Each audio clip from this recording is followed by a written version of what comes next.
আমাদের দেশে এবং আমাদের রাজ্য পশ্চিমবঙ্গে নদীর গুরুত্ব অপরিসীম, কিন্তু আজকের তারিখে দাঁড়িয়ে সেই নদীর কি আমরা একটুও যত্ন রাখি? আমরা সাধারণ মানুষও সেই নদীর একটুও যত্ন রাখি না।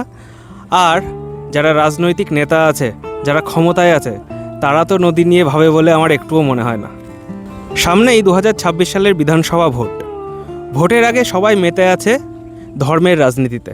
কেউ বলছে মুসলমানদের সুরক্ষা দেবে, কেউ বলছে হিন্দুদের সুরক্ষা দেবে।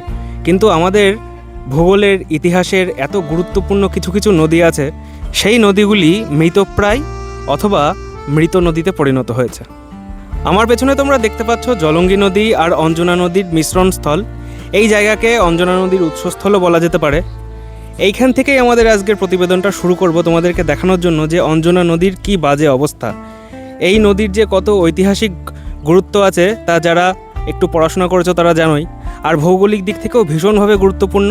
কৃষ্ণনগর এবং কৃষ্ণনগরের আশপাশের এলাকার বিশাল অংশের একটা জল নিকাশি ব্যবস্থার জন্য এই অঞ্জনা নদী খুব গুরুত্বপূর্ণ। আর তাছাড়া আশপাশে যেসব মানুষরা বসবাস করে তাদের চাষবাসের জন্য, মৎস্য চাষের জন্য এবং জেলেদের মাছ ধরে তাদের জীবিকা নির্বাহ করার জন্য অঞ্জনা যে কত গুরুত্বপূর্ণ সেটা আর বলে দিতে হয় না। কিন্তু আমাদের রাজনৈতিক নেতারা যে সেটাকে একটু মাথায় রাখে তাই বলে মনে হয় না। এই উৎপত্তিস্থলের একদম কাছেই আমি তোমাদেরকে এখনই দেখাবো যে অঞ্জনা নদীর কী অবস্থা। শুরুতেই অঞ্জনার মুখেই যদি এরকম বাধা হয়ে থাকে নদী, তাহলে নদী কি আর বহমান থাকবে? নদী একটুও বহমান থাকবে না।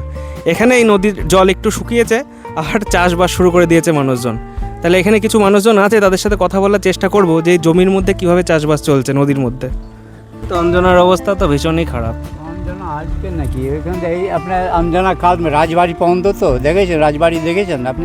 এই অঞ্জনা ওদিক দিয়ে তো আসলাম, পুরোটাই অবস্থা বাড়ি ঘর হয়ে গেছে, বাড়িঘর হয়ে গেছে। যেখানে একটু আছে সেখানে নোংরা পড়ে অবস্থা খারাপ। খারাপ না, এই যে আপনার কালীবাড়ি আপনার দেখতে এসছেন, হ্যাঁ এই খালি উপরে দিয়ে দেখবেন কি অবস্থা, সব ওই মধ্যে। একটু বর্ষা হলে এই নদীর একটা নাও দেখেছেন, ওই নাও দিয়ে জল উঠে বাড়িঘর ধরে সব উঠোনতে জল হয়ে যায় একটু বর্ষা হলে। এখন তো বর্ষাকাল না, তবু যদি একটু জোরে হয় তো ওই জায়গায় জল হয়ে যাবে।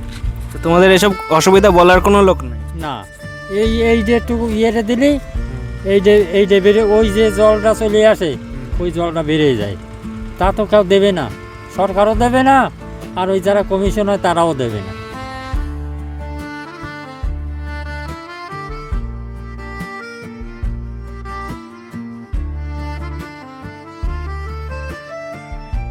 আমার পেছনে দেখতে পাচ্ছ তোমরা পুরো জমিটার উপরে ধান চাষ চলছে। এই পুরো আমি যেখানে দাঁড়িয়ে আছি এবং এই যে ধান চাষ যেখানে হচ্ছে, এই পুরোটাই হচ্ছে অঞ্জনা নদী। অঞ্জনা নদীতে এখন জল নেই, বর্ষাকালে একটু জল হবে, জল হয়ে এখানে ওভারফ্লো হয়ে যাবে। সাধারণ মানুষের সাথে কথা বললাম, তখন তারা এখানে আর থাকতে পারে না, বসবাসযোগ্য জায়গা তাদের আর হয়ে থাকে না। নদীর উপরেই যাদের বাড়ি আছে তাদের খুব অসুবিধা। আর জলটা যেই একটু নেমে যায় তখন এখানে এসে জমি অধিকার করে লোকজন, যাদের পলিটিক্যাল বল আছে, পলিটিক্যাল নেতারা যাদেরকে সাপোর্ট করে, সেমন মানুষজন সেখানে চাষবাস করে। বিঘের পর বিঘে এইভাবে ইলিগালভাবে চাষবাস হচ্ছে, কিন্তু বলার কিছু নেই।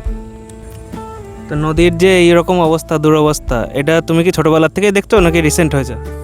আমি এখানে 30 বছর এসেছি, 30 বছর এর আমি দেখছি মাটি ফাটি কাটা হেঁটে হেঁটে এর আমি দেখছি। এখন ধান চাষ হয় খালের ভিতরে।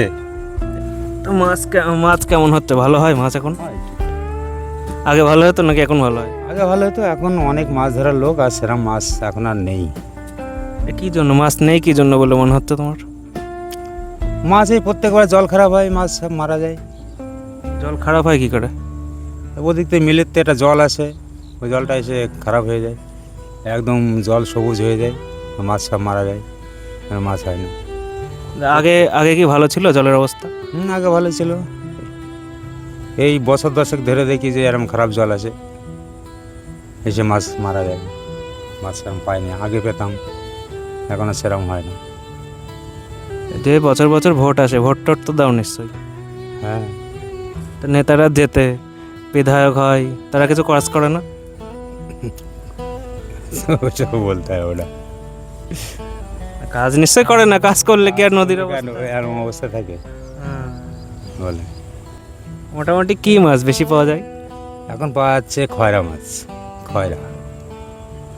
এই খয়রা মাছে জাল ফেলা হয়েছে।